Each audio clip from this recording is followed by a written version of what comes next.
Local school boards have the right to set their own policies as long as they're narrowly tailored, the judge said Friday. A Florida judge on Friday knocked down the state's order banning local school boards from implementing mask mandates, saying the sweeping action from Tallahassee doesn't pass constitutional muster.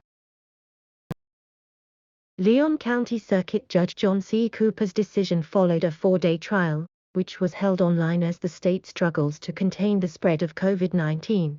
School districts have the right to set policies, like mask mandates, as long as they have compelling state interest and have a narrowly tailored plan of action, according to Cooper. The judge made clear that he was not ruling against Governor Ron Desantis, but taking action to bar state agencies from enforcing the governor's blanket order against local mask mandates, which tramples on Florida's separation of powers statutes. The actions of the defendants, Desantis, do not pass constitutional muster, Cooper said.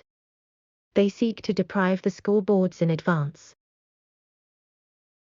Still, Friday's ruling was a blow to the Republican governor and his education commissioner, who have threatened to withhold funding from school districts that went against the ban. Jared Ox, Director of Communications for the state's Department of Education, said the administration is immensely disappointed by Cooper's ruling.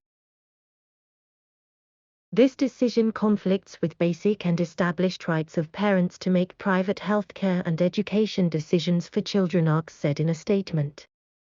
We will continue to fight to make sure every child has access to education. We are committed to the fundamental rights of parents and will push forward on appeal to ensure that this foundation of democracy is upheld. The governor's office attacked Cooper, saying his ruling was made with incoherent justifications, not based in science and facts, frankly not even remotely focused on the merits of the case presented. It's not surprising that Judge Cooper would rule against parents' rights and their ability to make the best educational and medical decisions for their family, but instead rule in favor of elected politicians, Taryn Fenske, DeSantis' communications director, said in a statement. The state plans to appeal. We will continue to defend the law and parents' rights in Florida, and will immediately appeal the ruling to the 1st District Court of Appeals, where we are confident we will prevail on the merits of the case, Fenske added. In July, DeSantis barred local school districts from requiring students to wear masks even as the nation, and especially the state of Florida, fights a resurgence of the coronavirus. Opponents have said DeSantis' actions endanger children by not letting local officials follow guidelines issued by the Centers for Disease Control and Prevention, which recommends that children be masked at school. The governor's team argued that parents should have the final say on masks and that there's no clear evidence masks prevent COVID-19 spread. In his ruling against the sweeping state policy, Cooper said public schools regularly enforce mandates much more intrusive than just face masks.